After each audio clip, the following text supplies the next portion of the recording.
모시겠습니다. 박수 부탁드립니다. 네. 안녕하십니까. 페이민트 대표 김영환입니다. 배우 세력이라고 하셨는데요. 배우 세력인지 한번 설명드리겠습니다. 오늘 제가 말씀드릴 내용은 저희 회사 소개 잠깐 드리고요. 그다음에 서비스 관련된 내용들 잠깐 설명드리고, 주로 이제 혁신금융 서비스를 기업 입장에서 경험하는 과정, 그다음에 그 경험을 공유하는 그런 시간을 가져보도록 하겠습니다. 그리고 그 뒷부분에 이제 뭐 느낌점이라든가 이제 계획, 향후 계획들 이제 짧게 말씀드리겠습니다. 저희는 2014년 3월에 설립된 회사고요. 지금은 저 솔루션 보시는 것처럼 기업 쪽에다가 서비스를 제공합니다. 그래서 여러분 알고 계시는 카카오페이, 뭐 SSG페이, 엘페이 뭐 이런 그 서비스들을 저희가 만들었고, 최근에는 그런 서비스들보다는 자체 솔루션들을 만들고 있고요. 그 서비스를 가지고 이제 기업들을 계속 만나고 있습니다. 예전에는 이제 그 간편결제 회사들을 만나고 있었다면 지금 그렇습니다. 저는 규제나 안전 인증 쪽을 이제 계속 공부를 했고요. 지금 이제 기재부에서 자문위원 하고 있습니다. 저희가 혁신금융 서비스 관련해서 규제 샌드박스에 들어갔던 것은 크게 두 가지인데요. 하나는 저희 위탁 테스트 보시는 게 하나가 있고, 최근에 이제 혁신금융 서비스를 했고, 이렇게 두 가지를 했습니다. 지금 이제 돌이켜서 생각을 해보면 두 가지 중에 이제 하나는 안 했으면 차라리 좋았겠다 이런 생각도 하고 있는데요. 두 가지를 하면서 이제 겪었던 내용들 좀 설명드리겠습니다. 요거는 이제 위탁 테스트입니다. 보시면은 되게 복잡한 그림인데 은행과 관련된 서비스입니다. 그래서 은행 서비스들을 하면서 은행의 매출 누락이 생기지 않도록 하는 방법을 좀 찾았었던 거고요. 이거는 이제 혁신법이 시행되기 이전에 진행을 했었고요. 요게 이제 오늘 말씀드리려고 하는 이제 혁신금융 서비스인데요. 되게 간단하게 말씀드리면 오프라인에서 모바일로 결제를 하면서도 실제 그러니까 모바일 결제를 하시면 수수료가 올라갑니다. 가맹점의 수수료가 올라가고 오프라인에서 카드 긁는 것과 다른 형태의 가격 구조를 갖게 되는데, 그걸 가능하면 통합시켜보자 뭐 이런 서비스입니다. 그래서 인프라 쪽이기 때문에 보시면 굉장히 복잡하고요. 사실 이거를 이제 공무원분들한테 설명드리는 게 굉장히 난항이었습니다. 뒷부분에 이제 좀 자세히 설명드리겠는데요. 지금 이제 저희가 1월서부터 올해 1월서부터 이제 4월 선정 발표가 1차 있고, 그 다음에 5월 14일 날 다시 서류 제출을 했거든요. 그리고 나서 지정하기까지가 이제 6월 12일, 이제 한 달 정도인데요. 실제 이제 심사는 거의 한 3개월 정도를 하셨다고 해요. 그리고 이제 제가 직접 만나서 컨설팅을 하고 얘기를 했던 거는 이제 한 달 정도인 거죠. 그래서 그 한 달 정도의 과정을 어떤 일을 겪게 되시는지, 실제 이제 그걸 서비스를 하시게 되면 어떤 일을 겪게 되시는지를 한번 살펴보겠습니다. 일단 우선심사 자료 제출을 했는데요. 저희는 위탁 테스트를 했었기 때문에 굉장히 자신만만하게 제출을 했어요. 15페이지 이내로 써달라라고 해서 그거에 맞춰서 이제 써서 냈고요. 그 다음에 신용카드, 이제 저희는 다 할 수 있습니다. 이렇게 썼습니다. 그리고 뭐 은행 카드 뭐 다 할 수 있고요. 이런 서비스 하면 굉장히 혁신적입니다라고 해서 이제 냈던 거죠. 그랬는데 이제 그 뒤에 1차 선정 발표가 났는데 떨어졌어요. 떨어졌다라고 저희는 표현했던 이유가 1차 선정 발표 대상에서 제외됐었습니다. 그래서 이제 위안을 했죠. 저거는 뭐 해도 그만 안 해도 그만이야. 하지 말자.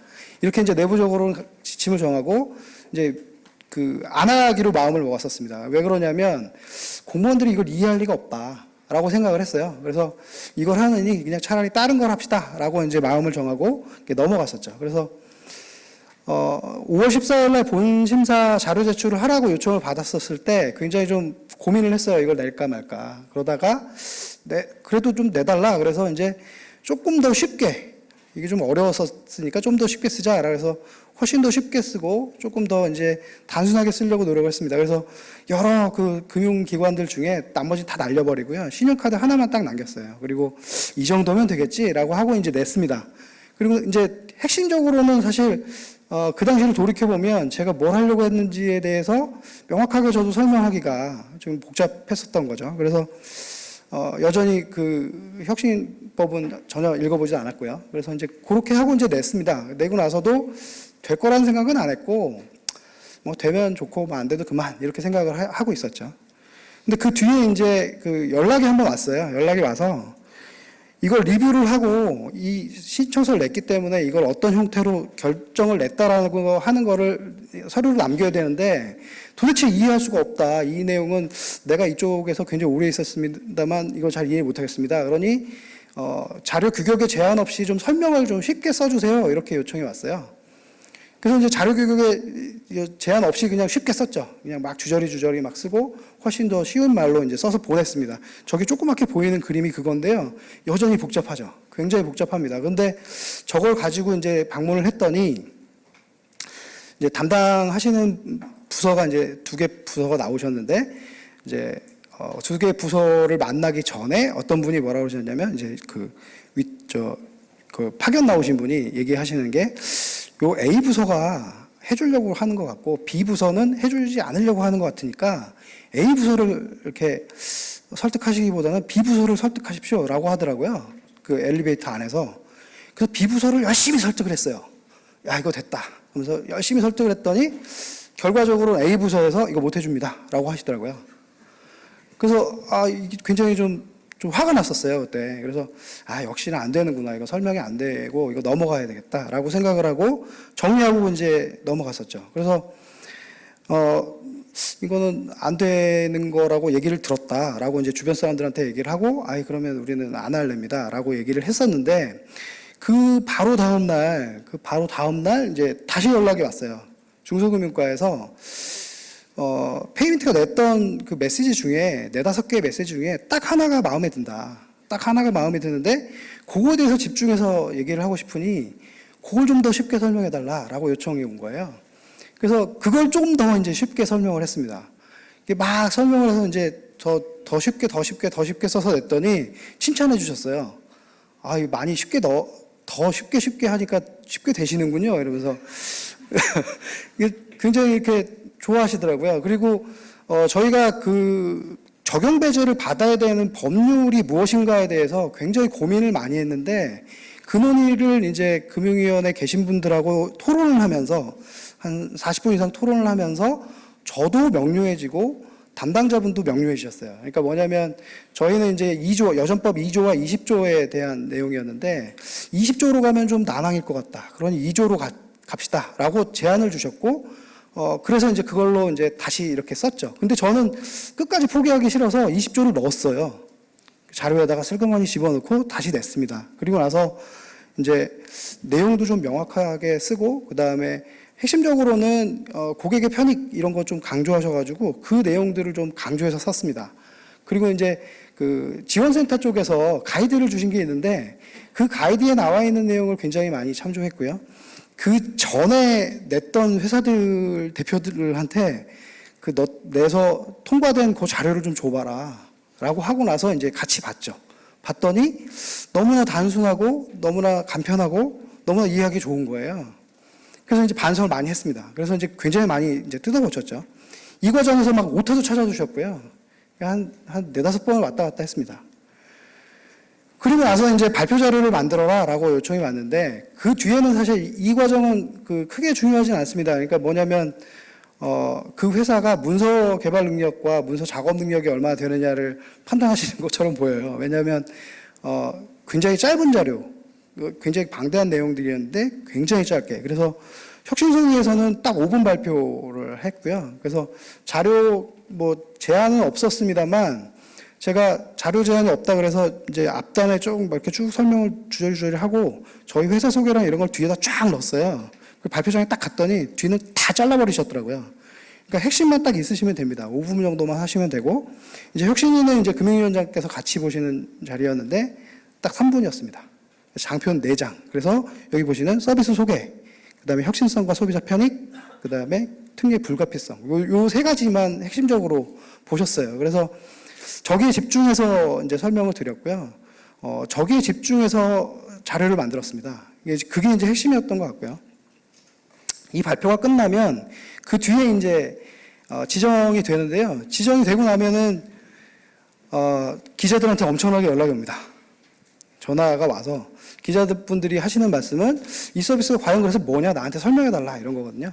그래서 설명을 많이 했고요. 많이 설명을 기자들한테 하는 건 더 쉽게 해야 합니다.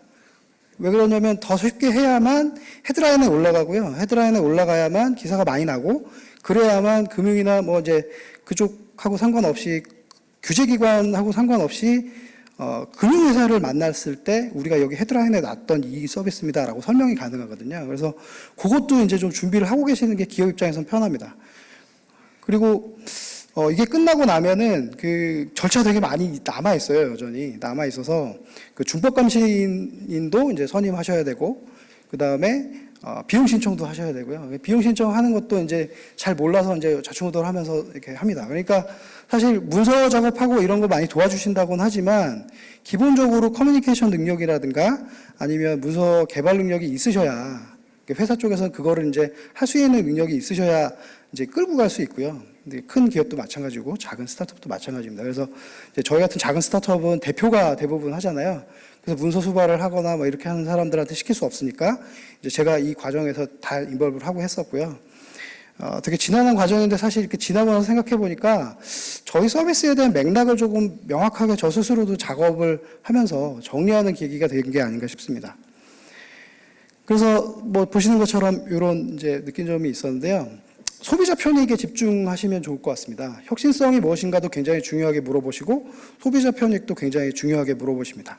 그래서 이제 금융이든 어떤 이제 다른 부서도 마찬가지실 텐데 그 담당 사무관을 만나시잖아요. 그분을 잘 설득하시는 게 제가 보기엔 키입니다. 왜냐하면 금융위 같은 경우에는 제가 이제 발표를 하고 5분 발표를 하고 나가잖아요.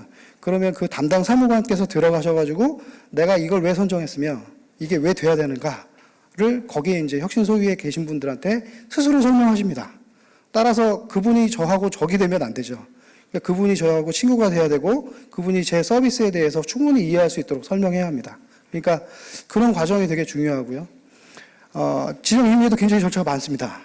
그러니까 이제 지정하고 나서의 이제 이슈들도 계속 이제 커뮤니케이션을 하셔야 된다라고 하는 것들 경험상 말씀드립니다. 저희는 이런 계획을 갖고 있는데요. 저희 이제 앞으로는 뭘 하고 싶으냐면은 그 온라인, 오프라인 어떤 매장이 하나 만들어지면 온라인과 오프라인의 경계가 없잖아요. 근데 이제 오프라인 매장 하나 만들어졌다 그래서 이분들이 난 오프라인으로만 결제 내고 승인 낼 거야 라고 생각하지 않으시거든요.